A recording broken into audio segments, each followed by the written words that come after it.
আজকের পশ্চিমবঙ্গ বিধানসভা নির্বাচনে মমতা বন্দ্যোপাধ্যায়কে পরাজিত করে প্রায় ১.৫ দশকের শাসনের ইতি টেনে ক্ষমতার শীর্ষস্থান দখল করতে যাচ্ছেন শুভেন্দু অধিকারী। এই জয়ের মাধ্যমে তিনি শুধু রাজনৈতিক সমীকরণই বদলে দেননি, নিজেকে রাজ্যের অন্যতম প্রভাবশালী নেতার কাতারেও তুলে এনেছেন। গেল বছরগুলোতে পশ্চিমবঙ্গের রাজনীতিতে যেসব নাম সবচেয়ে বেশি আলোচনায় এসেছে তাদের মধ্যে অন্যতম এই শুভেন্দু অধিকারী। রাজ্যের মুসলিম সম্প্রদায়, বাংলাদেশের রাজনৈতিক সমসাময়িক বিষয়সহ বিভিন্ন সময়ে বিভিন্ন ইস্যুতে বিরূপ মন্তব্য করেও এসেছেন আলোচনায়। ভারতবর্ষের ইতিহাস জানে না এই নাবালক উপদেষ্টারা। ১৯৭০ সালের ১৫ই ডিসেম্বর পূর্ব মেদিনীপুর এক রাজনৈতিক পরিবারে জন্ম নেওয়া এই নেতা ধীরে ধীরে রাজ্যের ক্ষমতার রাজনীতিতে এক প্রভাবশালী চরিত্রে পরিণত হন। রাজনীতির শুরুতে তিনি কংগ্রেস ও পরবর্তীতে তৃণমূল কংগ্রেসে যুক্ত হন। তৃণমূলের সাংগঠনিক বিস্তারে তার ভূমিকা ছিল উল্লেখযোগ্য। বিশেষ করে ২০০৭ সালের নন্দীগ্রাম আন্দোলন তাকে রাজ্য রাজনীতির কেন্দ্রবিন্দুতে নিয়ে আসে। ভূমি অধিগ্রহণের বিরুদ্ধে সেই আন্দোলন শুধু একটি স্থানীয় প্রতিবাদী ছিল না, বরং তা পশ্চিমবঙ্গের রাজনৈতিক ক্ষমতার ভারসাম্য বদলে দেওয়ার একটি টার্নিং পয়েন্ট হিসেবেও বিবেচিত হয়। এই আন্দোলনের পর মমতা বন্দ্যোপাধ্যায়ের নেতৃত্ব আরও শক্ত ভিত পায়।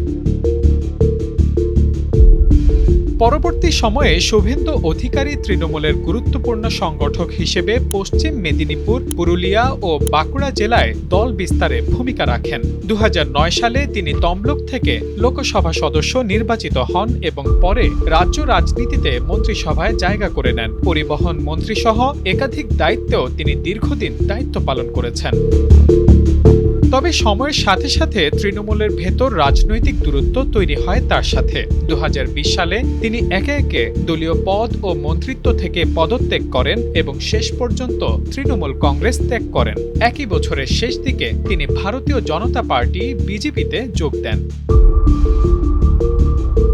২০২১ সালের পশ্চিমবঙ্গ বিধানসভা নির্বাচন ছিল তার রাজনৈতিক জীবনের অন্যতম গুরুত্বপূর্ণ অধ্যায়। সেই নির্বাচনে নন্দীগ্রাম আসনে তিনি সরাসরি মুখোমুখি হন তৎকালীন মুখ্যমন্ত্রী মমতা বন্দ্যোপাধ্যায়ের। এক হাই ভোল্টেজ প্রতিদ্বন্দ্বিতায় তিনি সামান্য ব্যবধানে মমতা বন্দ্যোপাধ্যায়কে পরাজিত করেন। সেদিনের অধিকারের এই জয় আজকের শুভেন্দু হয়ে ওঠার সূচনাই হিসেবে দেখছেন বিশ্লেষকরা। বিধানসভা নির্বাচনের সেই ফলাফল শুধু একটি আসনের জয় ছিল না, বরং রাজনৈতিকভাবে তা ছিল এক বড় প্রতীকী বার্তা, যেখানে রাজ্যের দীর্ঘদিনের ক্ষমতাসীন নেতৃত্বকে চ্যালেঞ্জ জানানো হয়। এরপরেই বিজেপি পশ্চিমবঙ্গের বিধানসভায় তাকে বিরোধী দলীয় নেতা হিসেবে দায়িত্ব দেয়। বর্তমানে তিনি পশ্চিমবঙ্গে বিজেপির প্রধান মুখপাত্র এবং তৃণমূল সরকারের নীতির বিরুদ্ধে অন্যতম কণ্ঠস্বর। বিজেপি कोई कार्यकर्ता के ऊपर चोट लगेगा तो মুতোর জবাব হোগা। রাজনৈতিক অবস্থানেও তিনি স্পষ্টভাবে হিন্দু শরণার্থী, নাগরিকত্ব সংশোধনী আইন এবং সীমান্ত নিরাপত্তা ইস্যুতে কঠোর অবস্থান নেন। অবৈধ অনুপ্রবেশ, ভোটার তালিকা এবং জনসংখ্যাগত পরিবর্তন নিয়ে তার বক্তব্য প্রায় রাজনৈতিক বিতর্ক তৈরি করে।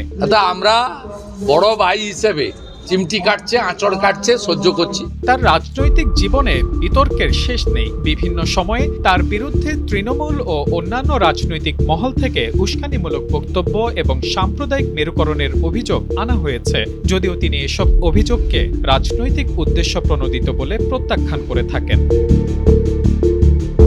শুভেন্দু অধিকারী আজ পশ্চিমবঙ্গের রাজনীতির ইতিহাসে এক স্মরণীয় মুহূর্ত সৃষ্টি করতে যাচ্ছেন। নন্দীগ্রামের আন্দোলন থেকে উঠে আসা মমতার দলের সেই নেতা আজ মমতাকে হারিয়েই পুরো রাজ্যের অধিকারী হয়ে উঠেছেন, আর পশ্চিমবঙ্গকে দিতে যাচ্ছেন বিজেপি শাসিত কট্টর হিন্দুত্ববাদী শাসন। পশ্চিমবঙ্গের রাজনীতিতে মমতা বন্দ্যোপাধ্যায়ের দীর্ঘ শাসনের অবসান ঘটিয়ে অদূর ভবিষ্যতে শুভেন্দু অধিকারী পশ্চিমবঙ্গে কেমন শাসন ব্যবস্থা আনতে যাচ্ছেন সেটি দেখার অপেক্ষায় পুরো রাজনৈতিক মহল।